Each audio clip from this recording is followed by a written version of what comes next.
সকালবেলায় লু যখন অফিসে আসে তখন হিজেন তাকে জিজ্ঞাসা করে, আচ্ছা তুমি কি সুস্থ আছো? তখন সে বলে, হ্যাঁ সুস্থ আছি। হিজেন বলতে চায় সে কাল কোথায় ছিল, তবে লু তাকে কিছুই বলতে দেয় না। বলে, তাক এইসব কথা বাদ দাও, আমি এখন আসছি, আমার কিছু কাজ আছে ওইগুলো কমপ্লিট করে আসি। তখন হিজেন বলে, আচ্ছা যাও, সমস্যা নেই। তারপর সে তার কাজের দিকে রওনা হয়। চুল পড়া আমাদের নিত্যদিনের সমস্যা। এটা শুধু আমার আপনার নয়, মোটামুটি সবারই বলতে পারেন। তবে বিভিন্ন কারণে চুল পড়ে থাকে। চুল পড়ার সমাধান আমরা সবাই খুঁজি। তবে আমি বলবো, আমার এই এসপি হেয়ার অয়েলটা আপনারা একবার ইউজ করে দেখতে পারেন। এটা খুবই বিশ্বস্ত। যেহেতু আপনারা আমাকে বিশ্বাস করেন, তাহলে আমার এই হেয়ার অয়েলটি একবার ইউজ করে দেখতে পারেন। আমি আপনাদেরকে বলবো, আগে এই হেয়ার অয়েলটি ব্যবহার করুন, তারপর না হয় আমার কথায় বিশ্বাস করবেন। একবার হলেও ব্যবহার করে দেখুন, অনেক সাশ্রয়ী। আমি আপনাদের জন্য 200 মিলি হেয়ার অয়েল মাত্র 360 টাকা দিয়েই দিচ্ছি। আপনারা চাইলে এই হেয়ার অয়েলটি অর্ডার করতে পারবেন spshop.com থেকে। ডেসক্রিপশনে লিংক দেওয়া থাকবে, আপনারা চাইলে অর্ডার করে নিন। এদিকে আমরা লুকে দেখতে পাই যে কিনা তার বান্ধবীর সাথে দেখা করার জন্য তার বাসায় চলে যায়। আসলে তার অনেক বেশি মন খারাপ ছিল। তারপর তার বান্ধবীকে গিয়ে সে সব কিছু খুলে বলে যে আমি হিজেনকে ডিভোর্স দিতে চাই, আর তার বাচ্চা আমার পেটে আছে।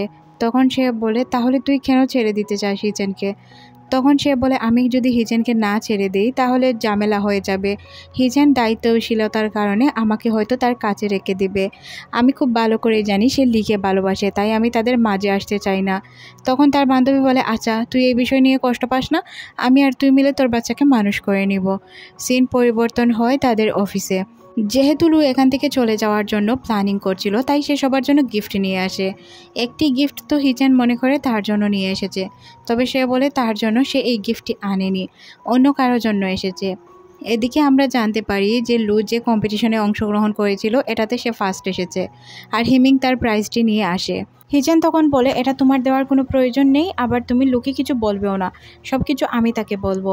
লু চলে যায় তার শাশুড়ির সাথে দেখা করার জন্য, কারণ তার শাশুড়ি তার অনেক খেয়াল রাখছিল, এই বিষয়গুলো তার ভালো লাগে।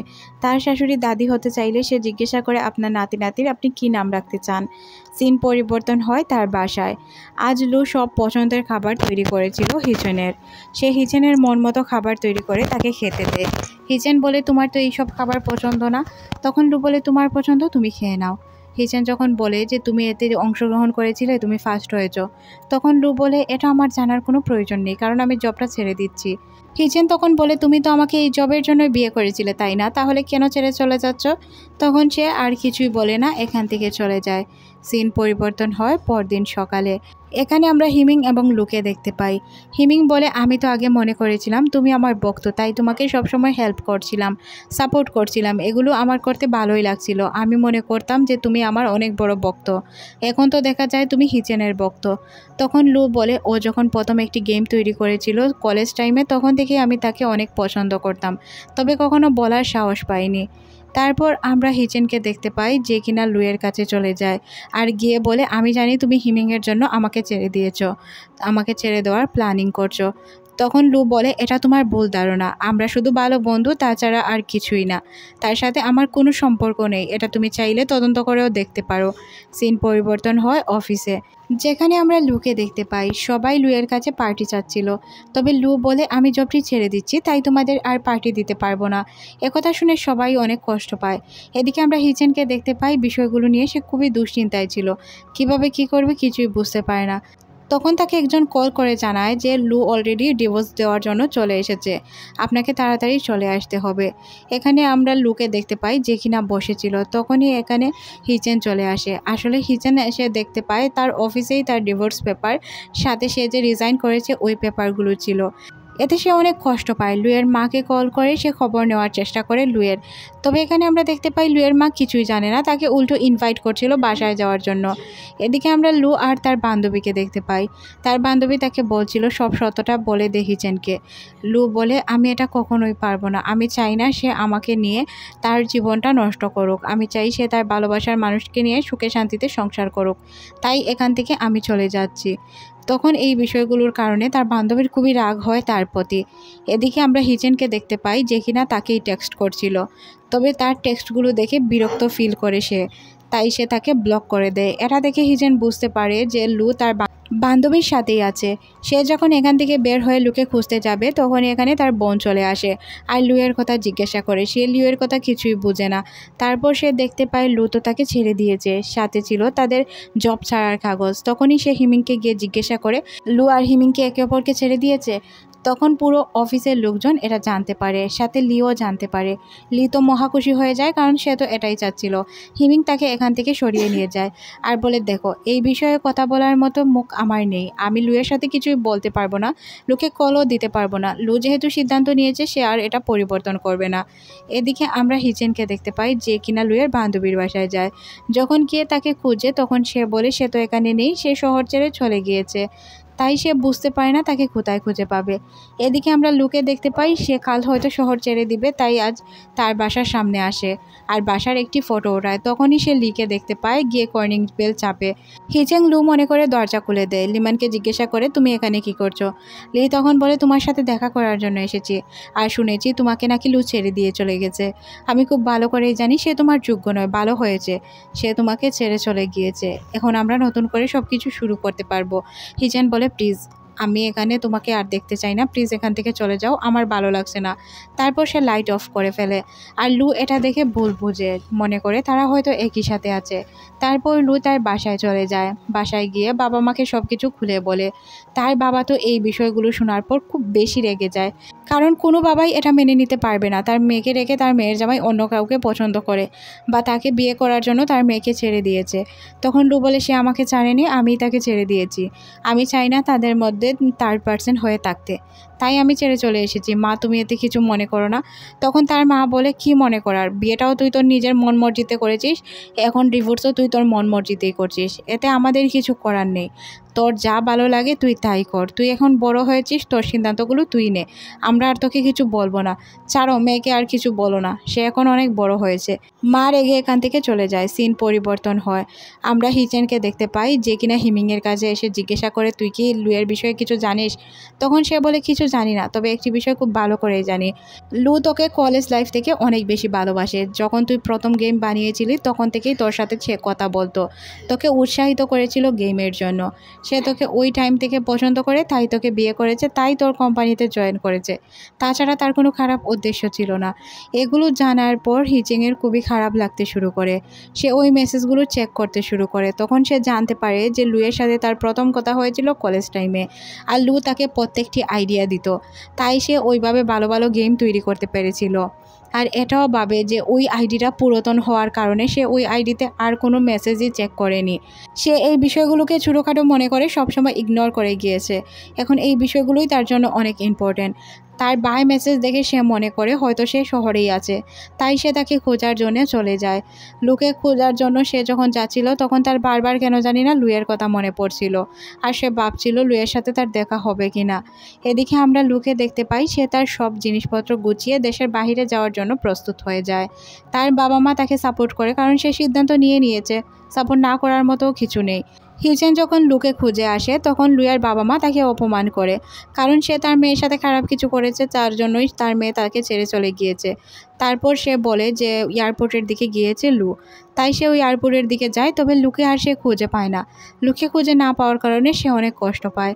এদিকে আমরা হিচেনের মাকে দেখতে পাই যে কিনা লুয়ের সাথে দেখা করার জন্য অফিসে যেতে চায়, তবে অনেকভাবেই জিতং তার মাকে আটকানোর চেষ্টা করে। এতে মায়ের সন্দেহ হতে শুরু করে। লুকে কল করলে লুয়ের ফোন অফ আসে। সে বুঝতে পারে ঘটনাগুলো কার জন্য হয়েছিল। তখনই এখানে হিচেন চলে আসে। হিচেনকে দেখে মা আরও বেশি রেগে যায়, বলে, আমি বলেছিলাম না এই লি মেয়েটি তোকে ধ্বংস করে দিয়ে যাবে, এই লিয়ের জন্যই সব কিছু হয়েছে। তখন হিচেন বলে, মা ওকে আমি খুঁজে বের করব, তুমি চিন্তা করো না। এদিকে আমরা লুকে দেখতে পাই সে নতুন শহরে এসেছে। এদিকে হিচেন তার বন্ধু হিমিংয়ের সাথে লুয়ের বিষয়গুলোই কথা বলছিল। তখন সে বলে, শুনো, তুমি সব সময় তাকে অবহেলা করেছো, তাকে কখনোই গুরুত্ব দেওনি, তার সাথে কথা বলোনি। ওই দিন যখন তার অ্যাক্সিডেন্ট হয়েছিল তখন তাকে কেউ ফলো করছিল, তাকে মারার চেষ্টা করা হয়েছিল, আর যেই লোকটি ফলো করছিল তার হাতে পোড়া দাগ রয়েছে। এটা শুনে সে বুঝতে পারে পোড়া দাগ কার হাতে রয়েছে। এজন্য সে এখান থেকে লিয়ার কাছে চলে যায়। লিয়ার সাথে যখন সে একটি রেস্টুরেন্টে, তখন সে হুট করে তার ফোনের রেকর্ডার অন করে এখান থেকে উঠে চলে যায়। আর লি এখানে বসেই ছিল, তখনই লিয়ার বাবা চলে আসে। বাবা এসে বলে, দেখো এটা কেউ কখনোই জানতে পারবে না, পুলিশ আমাকে কখনো ধরতে পারবে না, কারণ আমি যে তাকে ফলো করেছিলাম ওই সময় আমি মাস্ক পরেছিলাম, তাই এই বিষয়গুলো নিয়ে তুমি চিন্তা করো না। লিমান তখন বলে আপনাকে নিয়ে আমি কখন থেকে চিন্তা করতেই শুরু করলাম যে এখন চিন্তা করব। তখন সে বলে তুমি তো বলেছিলে তোমার চিন্তা হচ্ছে, তাই তোমার সাথে দেখা করার জন্য। তখনই এখানে হিচেন চলে আসে আর বলে তোমার বাবাকে মেসেজ আমিই করেছিলাম। যখন আমি তোমাকে বলেছিলাম তোমার লিপস্টিক গেটে গিয়েছে, তখনই সুযোগ বুঝে আমি তোমার বাবাকে টেক্সট করে এখানে আসতে বলি। আসলে আমি বুঝতে পেরেছি ওই দিন লুকে তোমার বাবা ফলো করেছিল আর মারার চেষ্টা করেছিল। তখন সে বলে হ্যাঁ তাকে আমি ফলো করেছিলাম, তবে মারার চেষ্টা করিনি। তখন লি বলে যে আমি এইসব কিছুই জানতাম না, বাবা এমন কাজ করবে এটা আমি কল্পনাও করতে পারিনি। হ্যাঁ আমার মেয়ে কিছুই জানে না, আমি আমার মেয়ের সুখের জন্য এইসব করেছি, তাছাড়া আর কিছুই না। হিচেন বলে এতদিন আপনার মেয়েকে আপনি মারধর করতেন, হুট করে আপনার মেয়ের প্রতি আপনার এত দরদ কিভাবে এলো? তখন সে বুঝতে পারে যে আসলে সব কিছু আগে নাটক ছিল, আর সে তার ফোনে সব কিছু রেকর্ড করে এখান থেকে চলে যায়, তাদের সাথে সব সম্পর্ক শেষ করে। সিন পরিবর্তন হয় লুইয়ের কাছে, সে তার নতুন অ্যাপার্টমেন্টে শিফট হয়ে যায়। এদিকে আমরা হিচেনকে দেখতে পাই যে কিনা লুইয়ের চিন্তায় সারাক্ষণ চিন্তিত থাকতো। সিন পরিবর্তন হয় হিচেনের বাসায়। হিচেনের বাবা তার উপর অনেক বেশি রাগারাগি করে, কারণ সে লুকে অনেক বেশি পছন্দ করত। লু অনেক ভালো মেয়ে ছিল, তাই তার পুরো ফ্যামিলি লুয়ের ভক্ত ছিল। এখানে হিচেন বলে লুকে যে কোনো বিনিময়ে খুঁজে নিয়ে আসবো। এদিকে আমরা লুকে দেখতে পাই সে খাবার খাচ্ছিল, তাই একটি ছেলে তার কাছে আসে আর তাকে একটি পানির বোতল দিয়ে যায়। এখানে সে তার জীবনের নতুন শুরু করছিল। সিন পরিবর্তন হয় হিচেন আর তার মায়ের কাছে, যে কিনা লুয়ের খোঁজ নেওয়ার জন্য তার বাসায় আসে। লুয়ের মা তাকে একদমই ভেতরে ঢুকতে দেয় না। লুয়ের মা কিছুটা গলছিল, তখনই লুয়ের বাবা চলে আসে আর তাদেরকে বের করে দেয়। হিচেন বলে মা যে কোনো বিনিময়ে আমি লুয়ের সম্পর্কে জেনেই ছাড়বো, যতক্ষণ না না জানতে পারছি ততক্ষণ তাদের পিছু ছাড়বো না। এদিকে আমরা লুকে দেখতে পাই যে কিনা একটি জবের জন্য আসে। লুয়ের কোয়ালিফিকেশন তাদের ভালো লাগলেও লু যেহেতু প্রেগনেন্ট তাই তারা তাদেরকে জব দিতে চায় না। তাই লু এখান থেকে হতাশ হয়ে অনেকগুলো বই কিনে তার বাসার উদ্দেশ্যে রওনা হয়। তখন তার ওই পানিওয়ালা ছেলেটির সাথে দেখা হয়, যে কিনা তাকে পানি দিয়ে হেল্প করেছিল। লু যেহেতু অনেকগুলো বই নিয়ে হাঁটছিল তাই তার একটি বই পড়ে যায়। তখন সে তার বই দেখে বুঝতে পারে সে একজন প্রোগ্রামার, আর তাকে জিজ্ঞাসা করে যে তুমি কি প্রোগ্রামার? তখন সে কোনো উত্তর না দিয়ে এখান থেকে চলে যায়। তারপর আমরা লুকে দেখতে পাই যে কিনা তার বান্ধবীর সাথে কথা বলছিল। তখন তার বান্ধবী তাকে বলে একা একা তোর অনেক কষ্ট হচ্ছে। সে বলে না। তখনই তার দরজায় নক পড়ে। তখন দেখতে পাই যে এটা তো অন্য কেউ না, লুজিং। লুজিং তাকে বলে আমার কম্পিউটারটা একটু নষ্ট হয়েছে, প্লিজ ঠিক করে দিবে। তখন এটা সে খুব তাড়াতাড়ি ঠিক করে দেয়। আর লুজিং লক্ষ্য করে লু আসলে একটি জব করছে। তখন সে লুকে একটি জব অফার করে, বলে আমার কোম্পানিতে এমন এমন তোমার জন্য একটি জব আছে, তুমি চাইলেই জয়েন করতে পারো। এখানে লু মোটামুটি খুশি হয়ে যায়, কারণ তার জবের অনেক বেশি প্রয়োজন ছিল। যেহেতু তার বান্ধবী বলেছে যে তার প্রেগনেন্সির কথা কাউকে না বলতে, তাই সে আর কিছু বলে না। জিতং বসে বসে খাবার খাচ্ছিল, তখনই এখানে ইউজিন চলে আসে। জিতংয়ের চুল আওলা জাওলা ছিল, তখন সে তার ভাইকে বলে ভাই চুলটা বেঁধে দে। হিচেন যখন চুল বাঁধতেই যাবে তখন তার বারবার লুয়ের কথা মনে পড়ছিল। সে যে লুয়ের সাথে একটি রাত কাটিয়েছে এটা তার স্পষ্ট মনে পড়তে থাকে। তখন সে বুঝতে পারে এটা তার স্বপ্ন ছিল না, এটা বাস্তব ছিল। তারপর সে তার বোনকে জিজ্ঞাসা করে এটা কোথায় পেল। তখন সে বলে এটা লুয়ের। লুয়ের এই বেল্টটি নিয়ে সে চলে যায় ড্রিঙ্ক করতে। এদিকে লুয়ের রেজিগনেশন লেটার নেওয়ার জন্য তার বান্ধবী এসেছিল, তবে তার বান্ধবীকে কেউ ভিতরে প্রবেশ করতে দিচ্ছিল না। তাই সে কী করবে, গোমোর হেল্প নিয়ে ভিতরে ঢুকে পড়ে। তখন আর সে দেখতে পায় যে একটি মেয়ের মাথায় ওই ক্লিপটি লাগানো আছে, যেটা কিনা গোমু তার জন্যই কিনেছিল। আসলে গোমু তার জন্য না, বলেছিল তার গার্লফ্রেন্ডের জন্য কিনেছে। তখন সে বুঝতে পারে হয়তো এটা গোমুর গার্লফ্রেন্ড। এখানে আমরা জানতে পারি গোমু এটা তাকে ইচ্ছে করে দিয়েছিল, যাতে সে জাউকিকে বল বোঝাতে পারে। এদিকে আমরা লিখে দেখতে পাই যে কিনা হসপিটালে আসে। আসলে তার বাবাকে জেলে পৌঁছে দিয়েছিল হিজিং, আর যেহেতু তার বাবা জেলে ছিল তাই সে জেল থেকে হসপিটালে আসে। হসপিটালে আসার পর জানতে পারি সে অসুস্থ। এদিকে আমরা হিজিংকে দেখতে পাই যে কিনা বারবার শুধু লুয়ের বাসায় যাচ্ছিল, তবে লুয়ের বাবা মা তাকে বারবার বের করে দেয়। এতে সে অনেক গিল্টি ফিল করতে শুরু করে, আর এখান থেকেই সে কাজে মনোযোগ দেয়। এদিকে আমরা লুকে দেখতে পাই সে ঠিকঠাকভাবেই তার জীবনযাপন করছিল, সে এখন ভালোই ছিল। যখন হিজিং কাজ করছিল তখন তার বোন এসে তাকে বলে জানিস মানা তোর জন্য ব্লাইন্ড ডেটের প্ল্যানিং করছে। এখানে ইউজিনের মাথা নষ্ট হয়ে যায়, কারণ সে এটা কখনোই করতে পারবে না। তাই সে বলে এক কাজ করা যাক, আমি কোনো বিজনেস ট্যুর দিয়ে আসি। তখন হিমিং বলে আমি যেই বিজনেস ট্যুরে যেতে চেয়েছিলাম ওইটাতে তুই চলে যা, তাহলে অনেক বেশি ভালো হবে। এদিকে লুইয়ানকে দেখানো হয় যে কিনা লুইয়ের বাসায় একদম মেহমানের মতো পৌঁছে যায়। তার কাছে তখন কল আসে যে তার যে কলেজের দুশ্মন ছিল সে আমার কোম্পানি ভিজিট করতে আসছে। এদিকে আমরা লুকে দেখতে পাই সে তার কাজে অনেক মনোযোগী ছিল, তাই তার অফিসে থাকা মেয়েটি তাকে অনেক বেশি পছন্দ করত। তবে এইদিকে ডিরেক্টর যে মেয়েটি ছিল সে তাকে একদমই পছন্দ করতো না, তাই সবসময় তাকে কাজ দেওয়ার চেষ্টা করত। এদিকে আমরা ইজিনকে দেখতে পাই যে কিনা চলে আসে কোম্পানিতে আসার পর সে খুব সুন্দরভাবে ঘুরে ঘুরে কোম্পানিটাকে দেখে।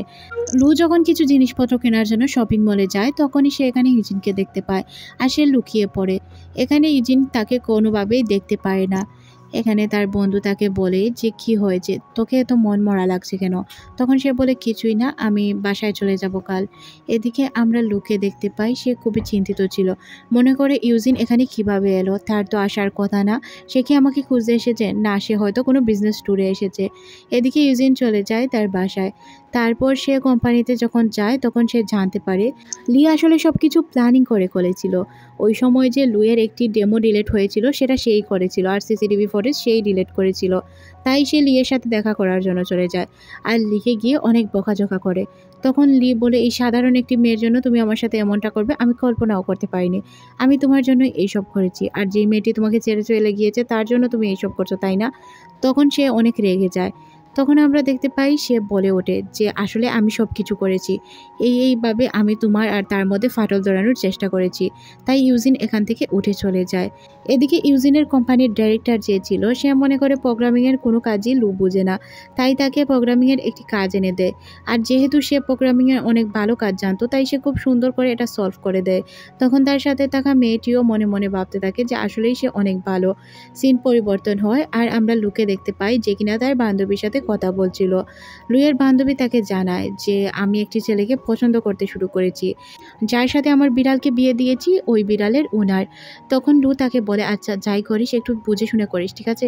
তখন সে বলে আচ্ছা। এদিকে আমরা ইউজিনকে দেখতে পাই যে কিনা লুয়ের বাসার সামনে দাঁড়িয়ে থাকে। লুদের বাসায় তার প্রতিবেশী আসায় তার মা দরজা খুলতে বাধ্য হয়। তখনই ইউজিন জোর করে তার বাসায় ঢুকে পড়ে আর বলে যে আমি একটি জায়গায় গিয়েছিলাম, আপনাদের জন্য অনেক জিনিসপত্র নিয়ে এসেছি, প্লিজ এগুলো অ্যাকসেপ্ট করুন। তখন তারা এই জায়গার নাম শুনে অবাক হয়ে যায়, কারণ লু এখানেই থাকতো। তখন তার হুট করে নজর পড়ে যায় ওই জায়গার থাকা কিছু বক্সের উপর, যেগুলো ওই শহরেরই ছিল যে শহরে সে গিয়েছিল। তখন সে জিজ্ঞাসা করলে তারা আর কিছু বলে না, আমতা আমতা করতে শুরু করে। এখানে ইউজিন খুব ভালোভাবে বুঝতে পারে লু ওই জায়গায় আছে, তাই সে রাতের বেলায় বেরিয়ে পড়ে ওই জায়গার উদ্দেশ্যে। সে মনে মনে ভাবে আমি ওই শহরে গেলাম তবে লুকে খুঁজে পেলাম না, এটার চেয়ে কষ্টের কি আর কিছু হতে পারে? এদিকে আমরা হিমিংকে দেখতে পাই যে কিনা তাকে কল করে জানায় যে আমি চলে যাচ্ছি, তুই সব কিছু ম্যানেজ করে নিস। এদিকে হিমিং ছিল ইউজিনের বোনের সাথে যে কিনা অনেক ড্রাঙ্ক ছিল, আর সে তার বাসায় যেতে চাইছিল না, তাই হিমিং তাকে তার বাসায় নিয়ে যায়। এদিকে সকালবেলায় যখন সে উঠে দেখতে পায় সে হিমিংয়ের বাসায় আছে তখন সে অনেক খুশি হয়ে যায়। তাই সে হিমিংয়ের একটি শার্ট পরে চলে যায় চুলার ধারে, আর তাকে গিয়ে বলে আচ্ছা আমাকে কেমন লাগছে দেখে বলো তো, আমি জানি আমাকে অনেক সুন্দর লাগছে, তাই তুমি আমার দিকে তাকাচ্ছ না। তখন সে বলে আয়নায় আগে নিজের চেহারাটা দেখো, তারপর বলো তোমাকে সুন্দর লাগছে।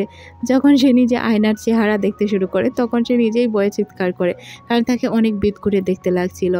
এদিকে আমরা ইউজিনকে দেখতে পাই যে কিনা লুকে খোঁজার জন্য প্রত্যেকটি জায়গায় জায়গায় যায়, আর সে একটি পোস্টারও চাপায় যেটা কিনা মিসিং পোস্টার ছিল। তখন তার বন্ধু জানতে পারে সে এখানে এসেছে। তখন লুইয়ান তাকে বলে আচ্ছা তুই যখন এই শহরে এসেছিস তাহলে আমার বাসায় চলে আয়, কারণ আমি দেখতে চাই যে কোন মেয়েটি তোকে এইভাবে ছেড়ে চলে গিয়েছে। এদিকে আমরা লুইয়ানকে দেখতে পাই যে কিনা লুইয়ের প্রতি লাইন মারার জন্য অনেক চেষ্টা করে, তবে লু তো তাকে একদমই পাত্তা দিচ্ছিল না। লু তো ইউজিনকেই পছন্দ করতো। লুইয়ান যখন তাকে বলে ডিনারের জন্য তখন আর লু না করতে পারে না। এদিকে সে ইউজিনকেও রেখেছিল ডিনারের জন্য। ইউজিন ডিনারের জন্য রেস্টুরেন্টে গেলে তখনই সে লুকে দেখতে পায়। লুকে খোঁজার আগেই লু এখান থেকে চলে যায়, তাই সে লুকে আর খুঁজে পায় না। যখন সে ডিনার টেবিলে আসে লুকে দেখে সে অবাক হয়ে যায়, তবে লুও তাকে দেখে অবাক হয় কিন্তু তার সামনে কিছুই বলে না। লু এমনভাবে অ্যাক্টিং করে যে সে তাকে চেনেই না। এদিকে আমরা ইউজিনকে দেখতে পাই যে কিনা অনেক বেশি ড্রিঙ্ক করে ফেলে। দুইজনই যেহেতু ড্রাঙ্ক ছিল তাই লু তাদেরকে গাড়ি চালিয়ে বাসা পর্যন্ত নিয়ে যায়। ইউজিন ড্রাঙ্ক অবস্থায় গাড়িতে বলে আমি তোমাকে এতদিন পর খুঁজে পেয়েছি। ইউজিন লুইয়ানকে বলে তোর কোম্পানিটি আমি আবার ভিজিট করে দেখতে চাই। তখন তার বন্ধু বলে আচ্ছা চল তাহলে দেখে নিবি। তখনই আমরা লুকে দেখতে পাই যে কিনা অফিসে যাওয়ার জন্য বের হয়। তখন লুইয়ান তাকে অফিসে যাওয়ার জন্য লিফট দিতে চায়। সে না করলে তখন লুইয়ান বলে সকালে আমি দিয়েছি, তাহলে এখন চলো। এদিকে ইউজিনকে যখন ডিরেক্টর কোম্পানি ঘুরে দেখাতে চাচ্ছিল তখন সে বলে আমি লুয়ের সাথে কোম্পানি ঘুরে দেখে ফেলবো। তারপর সে লুয়ের সাথে পুরো কোম্পানি ঘুরে দেখতে চায়। লু তার সাথে একদম আউটসাইডারের মতো ব্যবহার করে। তবে ইউজিন তাকে বলে তুমি খুব ভালো করেই জানো আমি এখানে কেন এসেছি। আমি তোমার জন্য এসেছি, তাই তুমি প্লিজ এইসব বাদ দিয়ে চলো আমার সাথে। তখন লু বলে এখানে উল্টাপাল্টা কিছু করো না। তখন সে বলে তুমি কি এই জন্য ভয় পাচ্ছ যে আমাদের সম্পর্ক কেউ জেনে যাবে? আচ্ছা তাহলে দাঁড়াও দেখো কি হয়। তারপর সে সবার সামনে বলতে শুরু করে যে সে তার ওয়াইফ, কিন্তু এখানে লু তার মুখে ধরে ফেলে যার কারণে সে বলতে পারে না। তাই তারা দুজন অনেক বেশি ক্লোজ চলে আসে।